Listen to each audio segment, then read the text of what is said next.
Where did you guys meet? What was the first night that you two met? At a control convention.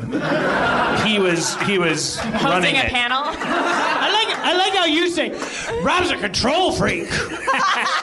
I didn't say I wasn't. Dan Harmon thinks Rob's a control freak, puts him in his place. How dare you come on Harmontown and say you're a control freak? Okay, I didn't say I wasn't. We get along because of it. I don't like the birthday song. I don't like hearing it. On my birthday, I'm sitting there, everybody's looking at me singing this funeral dirge of a song that these two old money-grubbing ladies going, every time somebody sings it, we get 10%. Fuck you. Fuck you. Rob, do you remember the first moment that you saw Dan? Yes. Tell me about it. So. What was it? I think we were doing stand-up in we were doing stand-up in Milwaukee at the LA freeway. I've told this story too many times. And I was playing like make tracks because I was nervous because I was about to do stand-up for the first time, and I think... what is a make track? It's a video game, coin-operated video game. It was a third-tier Pac-Man ripoff. Okay. Anyone? There was a barrel hoop and a stick.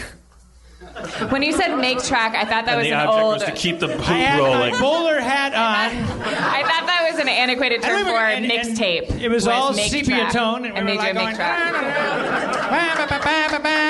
And I was like, oh, boy, I didn't know what it was either. I'm about to go up next. I hope I can figure this out. He said it, and my first impulse was to imagine a 25-year-old Rob like touching like some kind of touchpad thing on the bar of a thing, but then realizing we didn't even have cell phones back then. We just had hurdy-gurdies. Like in the movies, like you knew someone was rich because they would pull out a giant VHS cassette-sized phone. This is no one had cell phones. This is how we were walking around a wasteland, and people would walk up and they'd have like water, like a gallon of water tied around their waist, and you'd run a Geiger counter over it. This is how old. And they'd be like, "What's a little fallout between friends, eh?" I'm sorry, that's Thunderdome. Yeah, I was going to say it sounds very post-apocalyptic. This is how old we are, because remember when we were growing, back in the early 90s, this was actually like another thing. Like the cell phone, you knew somebody in a movie was a douche if they pulled out their car keys and went... Oh, yeah. Nobody had. Douchebag! How dare you, Richie Rich! Yeah. Richie Rich with your remote control car lock. What does that mean? Yeah. Oh, man, I remember when we got our first cell phones and our phone numbers were one number apart because Rob got them for both of us. Oh. Because we had just become producers on a TV pilot. And we needed our phones. And we kept. And somebody we were the only people that didn't have phones. Schraub and Harvard, give me your numbers. And I was like, so Rob, tell me about when you first. Rob, when you first. Ooh, the lovers package. Got that all the time. Rob, when you first saw Dan, what was? It was, kind of a Wayne's World moment of, star filters. Did you see him on stage first or in person? Probably. I think I remember seeing you. You did stand up before I did, and you were 18 and I was 21. Rob, what was Dan's point of view at that time as a stand-up? You want to know what his act was like? Yeah, like if you're like a very big fan of Jen Kirkman, who talks about not wanting to... Yeah, Jen Kirkman's great. As an example, her point of view is that she doesn't necessarily... Well, she has this book, so... We'll get to the Dungeons and Dragons. Just quit looking at me for 2 seconds. So one of the... So I can feel it in the back of my head. Jen Kirkman is independent and open about her neuroses and not wanting to have children. What was Dan Harmon's point of view at that time? I only remember really titles of... I know my closer was a rap about masturbation. Right? So nothing has changed. Did it. And a good 8 minutes of Jeffrey Dahmer jokes. Yeah. Who was eating people at the time. So it was a hot, funny Milwaukee, topic. Right? Yeah. Yeah. God. I got a story about that. When... you had like a bit about like Johnny Carson fucking Ed McMahon in the butt. Yeah. I mean, this isn't gonna make anyone any happy. Well, my stand-up was like, oh, what if Batman was taking a shit when the bat signal came up? I'm going to ask this question of both of you. You both are. What year is this? 92. Yeah. No. It might have been 91 because I was. Oh, turning, yeah. I was I was turning. No. I was about to turn 92, and fuck. Okay, it doesn't matter. It doesn't matter. I was about to turn 22, and I wanted to be a stand-up comedian while I was 21. Okay, it doesn't matter. So you're both club promoters in 1991, and neither of you are comics, but you're familiar with the other person. Correct. You have like one in the newspaper. They're like, look, like Dan Harmon's coming to the Chuckle Bucket.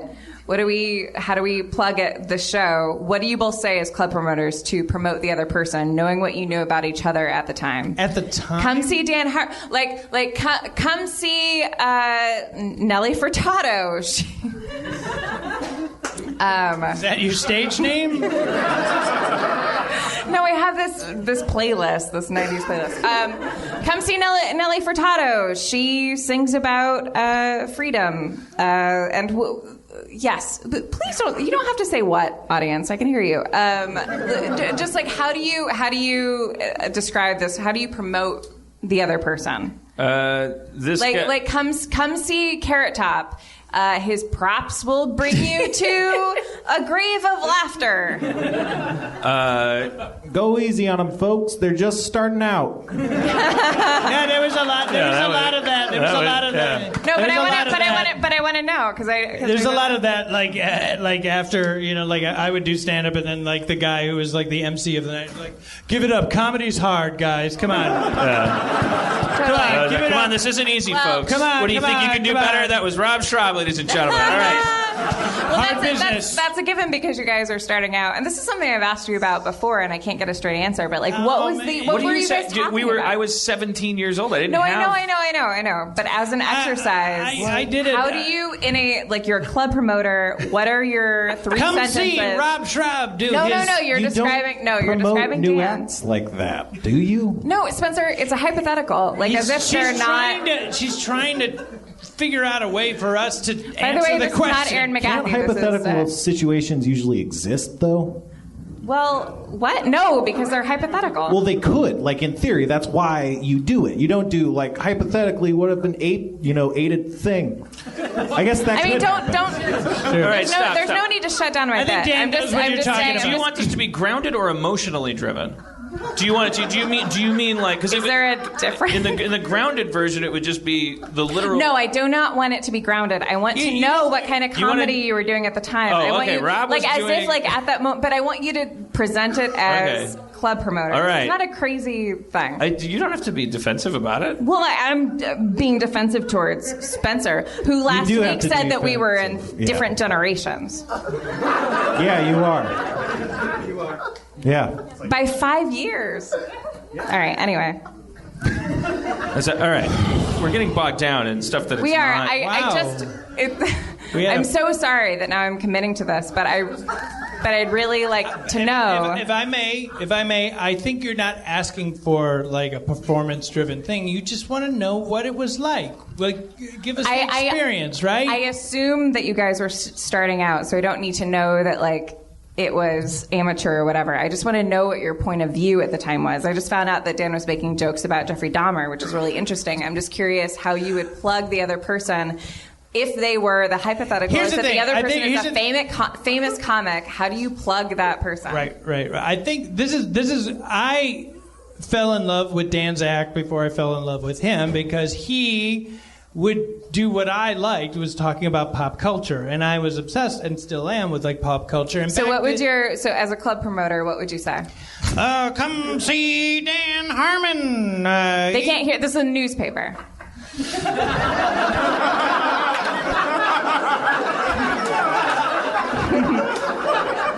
I don't know. I think it's 9/11 again. Yeah. But not on the clock. Yeah. This is a rubble and corpse-based observation. Dan Harmon's witty observational humor about oversized women doing in the elevator at college. Remember that? Yeah. Okay. See his impressive impressions of Ed McMahon having sex with Johnny Carson. Can you believe it? Could you imagine? So those are like the kind of zaps that are happening next. Perfect. Can I tell? But do yours for Schraub's. Well, really good. Just I don't want to do the club promoter thing. I just want to tell you my favorite, like Schraub's stand-up thing that like. Would you humor me and just do the club promoter thing before you explain the Schraub thing? Schraub, come see a guy who looks like a young version of Michael Stipe doing pussy and Batman jokes. Okay. Thank you. Okay.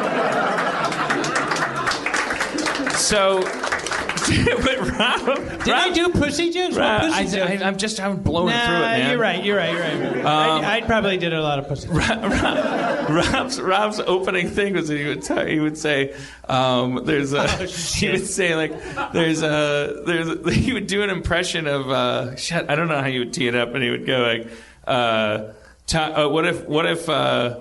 what if Tonto from Lone Ranger and McCoy from Star Trek both ended up on a planet full of dead people. and you're like, it would be Tonto going, him dead, Kimosabe. He's dead, Jim. Him dead, Kimosabe. He's dead, Jim. And then the punchline was Rob saying, like, and then there's a split screen and it's just the two of them, and they're like, him dead, Jim. Kimosabe? He's dead, Jim? And then they were both crying because they missed the Lone Ranger and Jim. I forgot about the split screen. Yeah, the split screen's the funny part because it was stand-up that had a split screen. That's what I was like. I love this guy. Yeah, his stand-up has a split screen in it. What was the fat women in the elevator joke? Just a horrible Asperger child thinking that the reason not everyone did Andrew Dice Clay's act is because they were afraid to do it. Like I did not understand comedy. I was a terrible stand-up. It was terrible material. Everyone here respects you a whole lot and knows that you're great. I accept that, but I was doing terrible. I go to Marquette. Marquette, was it Marquette that you kind of went to and then left? Yes. Okay, so you go to Marquette and you're in the dorm and you go, and I'm sitting there. Okay. Do you want me to word for word? No, I don't, because I'm embarrassed about it. Because it's embarrassing. I'm embarrassed to say it because we see. 17. Okay, I'm going to say instead of cunt, C word. All right. Because I thought that was acceptable to say. That's how out of touch I was. But even back then, even back then in '91, the whole room went, ah. No, you don't say the C word in your stand-up act, like just throwing it out. Stop saying that word. It's the word. No, it was just like I go to Marquette and I'm going to the dorm and and I get in the elevator and I press 1 and there's these fat C words that are there. And they say, couldn't you take the stairs? And I go, okay, I'll get off on 2, 3, 4, 5, 6, and 7 and take the stairs. Bye. Yeah, I was terrible. It was awful. But it awful. It got. No, it didn't. No one laughed. Everyone was sad for me. But it was okay. They could see from my acne that I was young enough that it was weird that I was there. So it was like, yay. You were 17, 18? Yeah. I was not 18 and he was not 17. I was 21 and he was 18, and I actually got him in trouble because the woman that I was dating was the girl that I was dating that was absolutely dating 5 other guys at the same time. She was a waitress at the bar, and we were living together at the time when she was not having sex with everybody else in the world. And I'm rolling over. Dan's funny, right? Yeah, whatever. He's only 18 and he's so much funnier than me. I don't understand it. What? He's 18? I've been serving him drinks. Shit! And I got Dan kicked out of the bar. Ended my burgeoning stand-up career. Right. About fat cunts. That was our first. That's so many other body sizes. So many first other encounter, modes I was of playing Matrix, and I was worried because I was about to do my first stand-up open mic, and somebody told Dan, I said, "Hey, Rob's nervous," and you came over. And you said, "Hey, brother, don't worry about it. It's going to be fine." And walked away, and I felt like, it is going to be fine. With this woman, was it a secret that she was dating other people, or how do you kind of like signed up for that? To everybody, not to me it was, but everybody else was fucking her, yeah. Oh, you didn't know that she was going out? Eventually I did after I found out she was having sex with everyone, yes. Come on out, Tammy. She's full of holes. Come on, guys. I'm not. No, she's a crazy sociopath. Awful person. Terrible. I gotcha. What was there must have been a moment between the two of you that was like your big bonding moment where you're like sitting at the edge of a dock throwing rocks into a river. Like, what was your like? It's a big, great world, what man. What was your thing? Like, I don't know. What was the moment that solidified your friendship? I think it was a slow burn. I think we were always like. Well, that was that party, the comedy sports party, where somebody took me aside and gave me the "Don't get cocky" speech. Our local improv troupe, like an old timer. It's a good thing to do for a 32-year-old man to say to an 18-year-old, "Hey, watch yourself. You're doing great. Just don't make the mistake all the other greats have made. Don't get cocky. You think you're going to win the Wisconsin cheese comic competition? Yeah. You're not good enough for that." Yeah. And then I was like, man, it kind of ruined my evening. And then I was driving home with Rob, and I was like, man, I'm bummed out. And he's like, why? I was like, so and so took me aside to the pickle pantry and told me not to get cocky. And Rob's like, what the fuck? I just got told by so and so not to get cocky at the other party, man. And I was like, what the fuck? Wait, this is a conspiracy. We're not cocky. They just don't want us to get cocky. Like, wait, what? All right. And I said, let's make a pact. If you get cocky, I'll tell you. I'll know. If I get cocky, you tell me. And until then, let's get fucking cocky. Which leads us to this intervention that we all invited you to. Which leads us to this great show. Dan, you're getting cocky. Oh, shit, God damn it. I'm going to throw it to Spencer. Will Brady Street please come out here? We want to talk to you. Okay, you want to edit that out. All right, come on. Let's shit, man. Fucked up. Yes, yes. Dungeons and Dragons. No, I mean, sorry. Oh, really? I like talking about your friendship. Everyone should really look up to this friendship. They've worked together and created so many things together and been friends for so long, and it's really wonderful. Dan performed Rob's wedding. That's true. Dan married me. Finally, after all these years of me wanting you to marry me, you finally married me to my wife. Yeah. All right, friendship is something to look up to. What? You're going to take that away from me? It was a sweet moment, and you went, I think that's bullshit. What? I don't know. I mean, maybe this was tainted by me being a Navy kid who moved around a lot. But and you looking fucking weird tonight. You look like the shoulders are what are bothering This me. is Dan's Emmy jacket. Yes. Oh, no, this is a different jacket. No, this that's is Dan's Zacherle's jacket. Did you guys see the way that I tie this tie? No, it's a podcast. No. Okay.